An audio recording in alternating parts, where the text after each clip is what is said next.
Hello guys and good day. It's Saturday today guys, at syempre expected na natin yan guys na kapag Sabado mayroon tayong drill exercises. At for today's drill exercises guys, no, tabletop, okay, i-explain sa inyo guys, no, i-explain sa mga kasamahan natin para mas aware sila kung ano yung purpose or kung ano yung gamit ng LTA. So ano ba yung LTA na sinasabi? Line throwing apparatus. Saan ba ito gamit, no? Kapag ka from ship to shore or shore to ship for rescuing personnel. Itong ano na sir, yung container na to is waterproof resistant. So ang ano nito, ang haba ng line nito is 300, not less than 300 at 230 meters. So kung makikita nyo, meron naman siyang instruction. Ang instruction nito is tanggalin mo lang ito. Then, lipog mo rin ito. Ingat baka lilipat. Tapos i-ano mo lang dito siya. Tanggalin mo ito sa inyo, tapos may pin pa ito. Ito yung pin ito sa ano. Tanggalin mo sa inyo, tanggalin mo yung pin.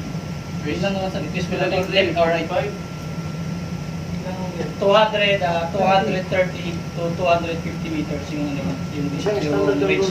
Paano natin i-fix yan yung ano? So yung ano ito sir, yung railings. Ito. Sa strong point. Yan? Saan ba ito? Ito. Ay, nakatali na siya dito sa container sir. Pwede natin tanggalin, ilagay sa strong point. Ano na pala, nakapix. Nakapix siya. Yun lang naman. Ang ano nito sir, yung sa racket naman nito, ang expiry ng racket nito is minimum 3 years. Tapos yung sa line naman nito, sa container, yung lifespan niya is 9 years. Yung lubid nag-expire din ba? 9 years boss. 9 years? Siya yung container 9 years. As per as LSA. Palit bago buwan niya. Papalitan mo naman yung racket nito. I-ano mo lang to, tanggalin mo lang to. Tapos hatakin mo lang to. Yung sa racket niya. Doon wala pang expire ng lubid doon? Wala pa. Normally, mukhang pantali, gagawin pantali sa pinakadama niya, pagkakan. Pag assembly yan. Nabilog siya. Yung lubid nito. Magandang klase. Ginagawang sampayan. Panali sa ano, matibay, yarn.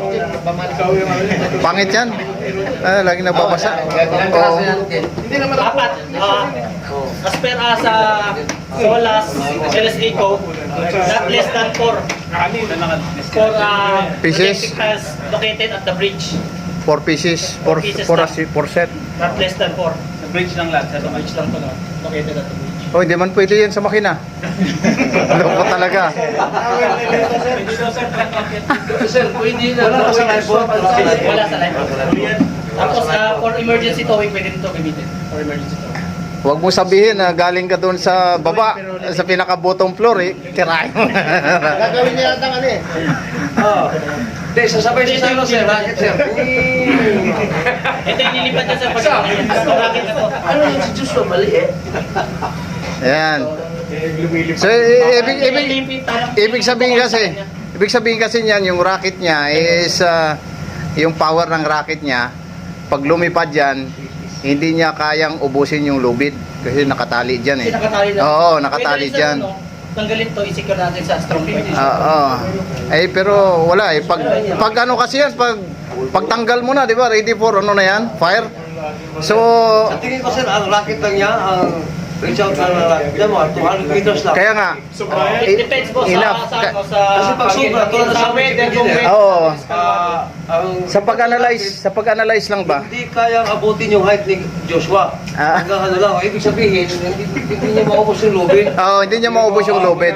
Lalanding na siya. Landing na siya. Yan. Kung si lubid is 230, Ah. yung landing ng rocket naka 200 lang, maaaring ganyan. Oo. Pwede niyo. Kasi nakatali na sa malapit oh. Hindi mo naman ititira ng malayo yan.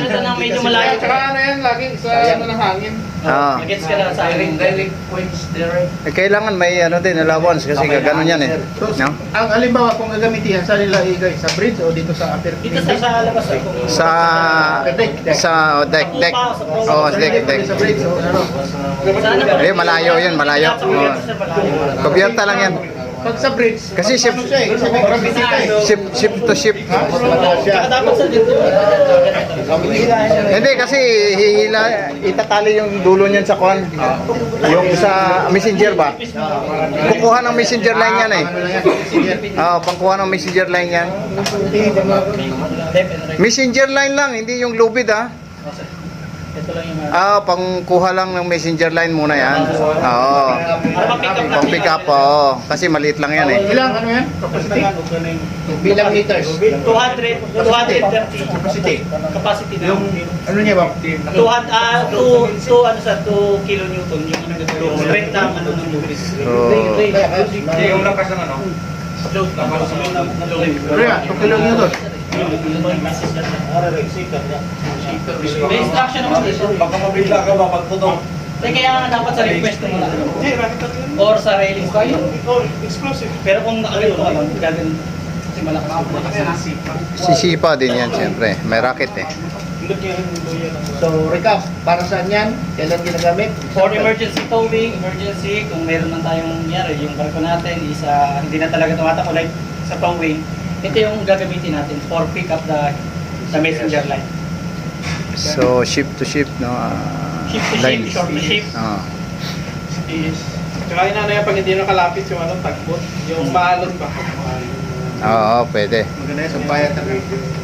Pero in emergency cases lang ha. Yes, sir. Oo.